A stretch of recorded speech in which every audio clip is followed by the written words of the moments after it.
Right now, an invisible fault line is ripping through the American economy. Over the last few years, hundreds of billions of dollars in taxable income have quietly vanished from New York, Illinois, and the West Coast, reappearing in places like Florida, Texas, and Nevada. To understand the velocity of this wealth transfer, we have to look at the frequency of movement. Based on recent IRS tracking, a taxpayer legally abandons California every 2 minutes and 37 seconds. New York loses a resident every 3 minutes and 20 seconds. Texas and Florida are absorbing a new resident every 4 minutes and 40 seconds, with North Carolina and Tennessee catching the spillover. For decades, high taxes in coastal states were treated as an acceptable premium paid for access to elite, high-paying job markets. That premium has expired. With international migration hitting historic lows, state-to-state movement is now the defining factor of municipal survival. This is a disproportionate and deliberate movement of the hyper-wealthy. We are watching the 200K Club abandon ship. This chart visualizes the scale of the hemorrhage. In a single measured cohort year, California lost $11.9 billion in adjusted gross income. New York lost $9.9 billion. Illinois forfeited $6 billion. That money is permanently erased from the local tax base. Zoom in on specific municipalities, and the data is even more staggering. Cook County in Illinois and Los Angeles County in California are each losing over $4 billion in local wealth annually. That is capital removed entirely from local grocery stores, service industries, and real estate ecosystems. In highly progressive tax systems like California's, the top 1% of earners pay nearly 50% of all income tax. When a cluster of high-earning executives or a local billionaire departs, they take the foundational pillars of the municipal budget with them. When prime working-age professionals flee, they leave behind a demographic time bomb. This equation displays the dependency ratio. The numerator represents dependents, children and the elderly, who require massive state expenditures. The denominator represents working-age taxpayers. As high earners move, this shrinks violently. If the ratio shifts to 75, just 100 workers must carry 75 dependents. This closes a mathematical trap. To maintain services with fewer workers, states are forced to raise taxes. This triggers the next wave of outmigration.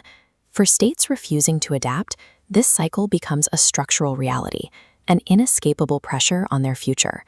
This map illustrates the high-speed conveyor belt of capital transferring out of high-tax jurisdictions into states with zero or low income tax. In Florida, an astonishing 45% of the net population gain consists of individuals earning over $200,000 a year. The average new resident moving to Florida brings an equivalent of roughly $184,771 in net AGI. Texas, South Carolina, and Tennessee are seeing net AGI gains of $50,000 to $70,000 for every new resident crossing their borders. The Sunbelt jurisdictions are currently winning a massive game of geographic arbitrage, pulling in highly taxed capital to replace traditional, locally grown corporate job markets. A sudden influx of hundreds of billions in AGI looks incredible on municipal spreadsheets, but capital requires physical space. The states winning this wealth transfer are beginning to buckle under the sheer physical weight of their new residents. Roads in Texas and Florida are heavily gridlocked. Electrical grids in Texas and Nevada are being pushed to their limits during peak seasons, and water resources are draining at unsustainable rates. Building new highways, expanding school districts, and reinforcing power grids requires immediate, massive upfront capital outlays. However, the newly arrived wealth takes years to fully integrate into local property and sales tax systems. The jurisdictions absorbing this mass migration are currently caught in a revenue catch-22, essentially choking on their own rapid economic success. Projecting these trends toward 2036 reveals a difficult fiscal reality for legacy hubs.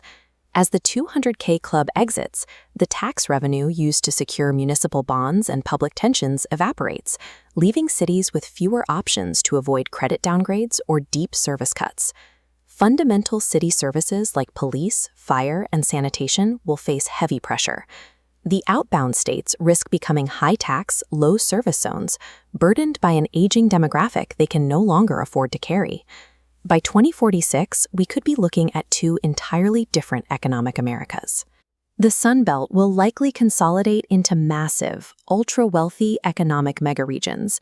Yet this relentless demand will push housing and cost of living metrics in the South to the exact same prohibitive levels that destroyed affordability in California, threatening to kill the geographic arbitrage that started the migration. Capital is entirely agnostic. It simply flows to where it is treated best, taxed least, and given the most room to grow. Once the wealth permanently leaves, it alters both the jurisdiction it abandoned and the one it colonizes, and it does not come back.